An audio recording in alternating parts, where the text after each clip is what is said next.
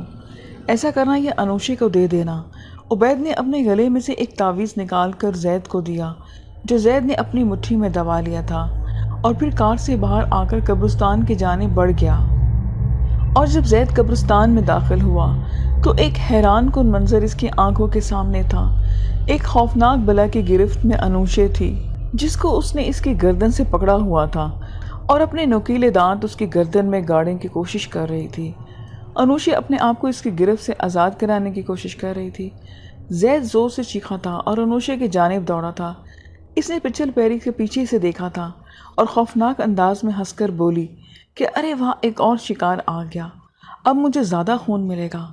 Anousheh کے قریب پہنچ کر زید نے وہ تعویذ اس پچھل پیری کے سامنے کیا تھا، جس کی وجہ سے اس نے انوشے کی گردن اپنے ہاتھ ہٹانے پڑے۔ انوشے زور سے کھانسنے لگی تھی۔ زید چند قدم آگے بڑھا تو وہ پچھل پیری تھوڑا پیچھے ہوئی اور بولی کہ اگر یہ تعویذ تمہارے پاس نہ ہوتا تو میں تم دونوں کو زندہ نہیں چھوڑتی۔ وہ بہت غصے میں ان دونوں کو دیکھ رہی تھی، اور پھر بہت غصے سے دہاڑی اور ایک دم سے غائب ہو گئی۔ تم ٹھیک تو ہو نا؟ زید نے انوشے کے قریب آ کے پوچھا۔ ہاں میں ٹھیک ہوں، اور وقت پر تم نے آ کر میری جان بچا لی، ورنہ یہ پچھل پیری مجھے مار ڈالتی۔ کیا یہ پچھل پیری تھی؟ انوشا کے بولنے پر زید حیران ہو کر بولا تھا، اور پھر انوشے نے مختصر زید کو بتایا تھا۔ پھر انوشے نے زید سے پوچھا کہ یہ تعویذ کس کا ہے؟ یہ تعویذ عبید کا ہے، تمہیں دینے کے لیے مجھے دیا تھا۔ انوشے، میرا دل بہت گھبرا رہا تھا، ایک بے چینی سی تھی کہ ہم کسی مصیبت میں نہ پڑ جائیں، اور تم کچھ مصیبت میں ہو۔ میں تمہیں دیکھنے کے لیے آیا تھا، اور میرا اندیشہ بالکل سچ ثابت ہوا۔ ہماری وجہ سے تمہاری جان خطرے میں پڑ گئی تھی۔ اب فجر کی اذان بھی ہونے والی تھی۔ انوشے کی آنکھوں کے سامنے ابھی بھی اس پچھل پیری کا خوفناک چہرہ گھوم رہا تھا۔ وہ خاموش تھی، اور شرط کے مطابق انوشے جیت بھی چکی تھی۔